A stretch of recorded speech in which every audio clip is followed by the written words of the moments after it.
So, hello everyone. My name is Jonathan Guevara, and I'm 18 years old, young entrepreneur. Tayo kami ngayon. Mga karaniwang araw lang sa amin is Monday to Saturday lang, since yun lang naman yung may pasok.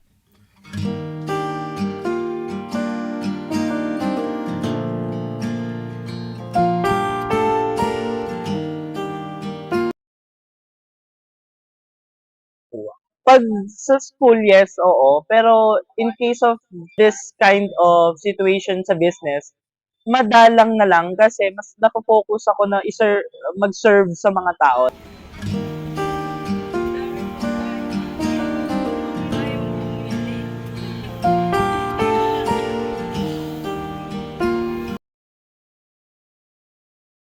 Into kind of business kasi ginagamit ko siya into para pang hakot na lang din sa mga tao. Pag sa internet kasi kailangan mo silang takamin. If may business ka, food business man yan, shoe business, anything na kind of business, kailangan mo takamin yung mga tao dun sa product mo yun. Like pwede mo silang pwede mong i-post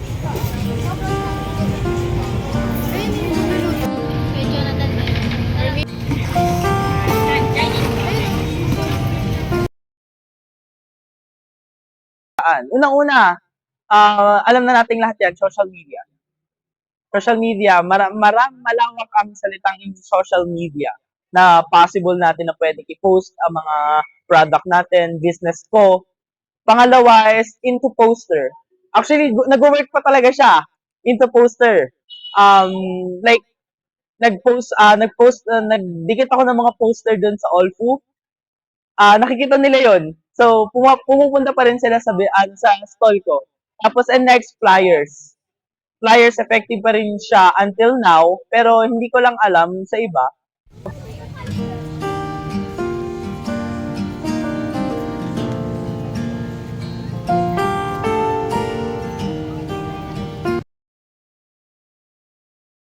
Dalawang negatives about internet and online apps. Una-una, the first thing is nakaka-addict. May times, dun sa stall namin, sa business namin, pag walang tao, nakakapag-cellphone ako, dire-diretso. So, hindi ko alam, may umorder na pala, may tao na palang nandun nakaharap sa tindahan namin. Something like that, na yun yung first na negative impact na hindi ka makapag-focus sa isang bagay. Pangalawa, the negative is yung hindi pa yung pag-posting mo sa Facebook, sa pag-posting mo sa mga online applicators, parang hindi pa nila natitikman, nagko-comment agad sila na, uy, di masarap yan. Something like that.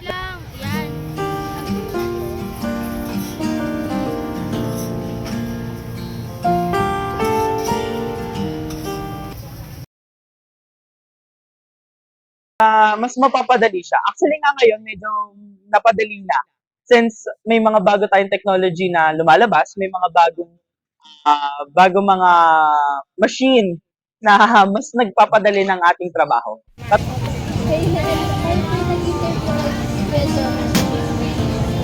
Lagyan mo na lang ng picture mo na natin. Hindi!